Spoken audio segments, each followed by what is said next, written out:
피디님, 이런 것까지 말씀드려도 되나요? 이것까지 말씀드리면 환자분들 진짜 병원 안 오실 것 같은데. 그래도 시청자분들이 궁금해 하시는데 좀 시원하게 한번 풀어주시죠. 이번 영상에서는 팔꿈치 통증 3단계를 말씀드릴 건데요. 1단계는 우선 병원 가지 마세요. 제가 말씀드리는 방법만 하셔도 충분합니다. 그런데 만약 3단계에 해당되신다면 당장 병원에 가셔야 됩니다. 일단 아픈 건 당연하고 계속 방치하시게 되면 팔꿈치가 안녕하세요. 여러분들의 건강지킴이 통증 잡는 안선생 안광준 원장입니다.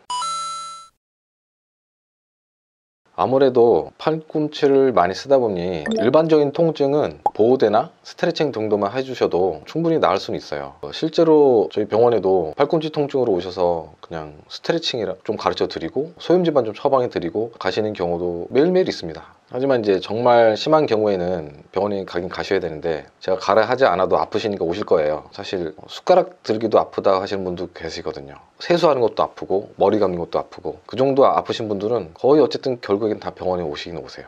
그 중에서도 요즘에는 골프 치시는 분들이 유난히 테니스 엘보 같은 질환으로 많이 찾아오십니다.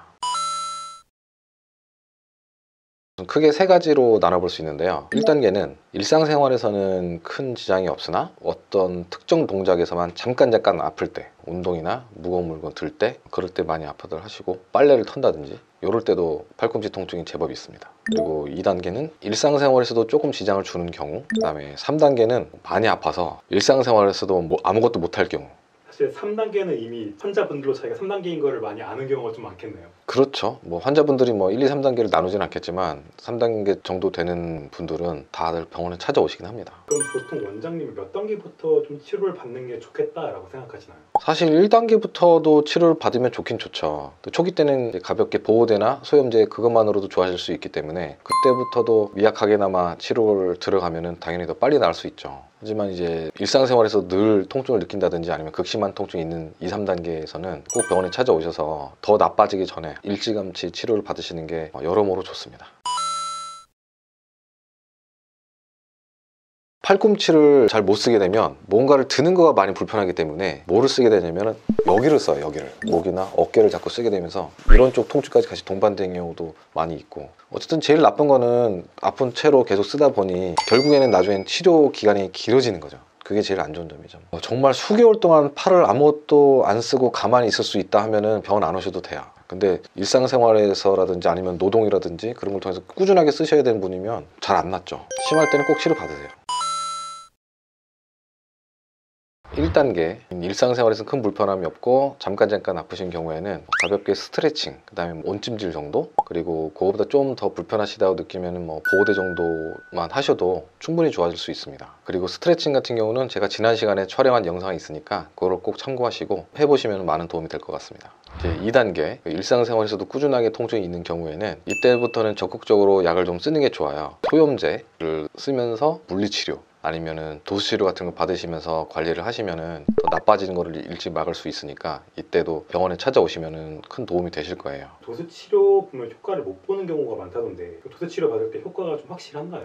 도수치료를 받으시면 분명히 좋아지긴 해요. 근데 환자분들이 오해하시는 거는 그러면 도수치료만 받으면 무조건 좋아지고 재발도 안 하냐, 그건 그렇지는 않아요. 그 뒤로도 어떻게 아껴 써야 되는지 그런 교육도 좀 받으셔야 되고, 필요에 따라서는 중간중간에 약물 치료가 필요한 경우도 있거든요. 그래서 도수치료가 모든 거를 다 치료할 거라고 생각하지 마시되 어쨌든 도수치료를 받으시면 분명히 좋아질 수 있습니다. 약간 조금 실력 있는 분들을 만나는 것도 되게 중요하겠네요, 아무래도. 그렇죠. 도수치료사의 실력이 또 엄청나게 중요합니다. 차이가 많이 나나요? 많이 나죠. 엄청 많이 납니다.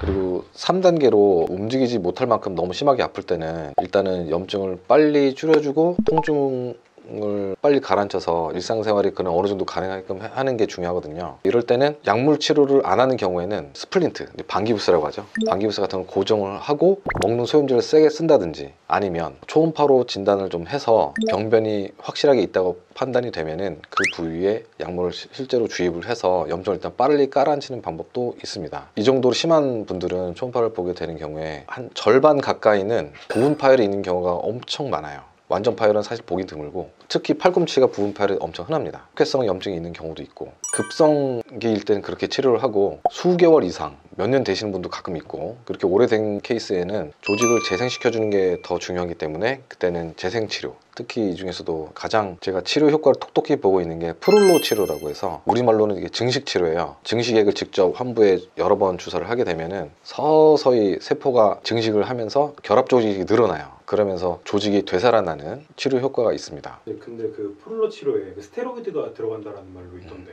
괜찮을까요?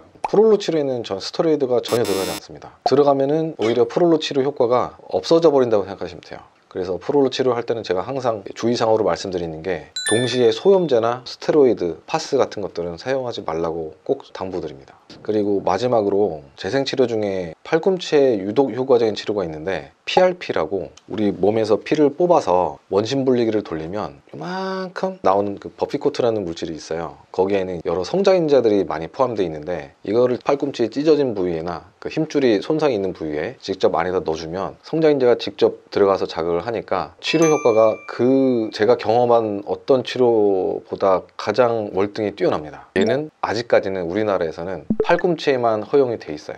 그럼 혹시 원장님 병원 가서 저 팔꿈치 아픈데 PRP 치료해주세요라고 하면 해주실 수 있나요?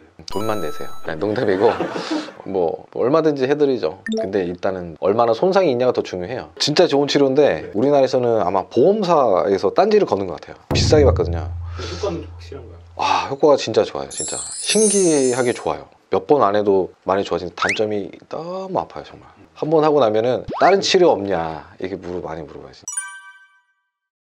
이번 시간에는 팔꿈치 통증 관련해 가지고 제가 단계별로 나눠서 말씀드렸는데요. 앞에서 말씀드렸던 것처럼 내가 만약에 1단계다 그럼 병원이 뭐 솔직히 정말 안 오셔도 됩니다. 제가 말씀드린 스트레칭이나 보호대만 착용하셔도 충분히 좋아질 수 있고요. 그런데 내가 만약 2단계나 3단계 정도 될 때는 통증을 방치했을 때 더 심해질 수 있으니까 이런 분들은 병원에 꼭 가시기를 개인적으로 권장드립니다. 이번 영상이 도움이 되었다면 구독, 좋아요 부탁드립니다. 지금까지 통증 잡는 안선생 안광준 원장이었습니다. 감사합니다.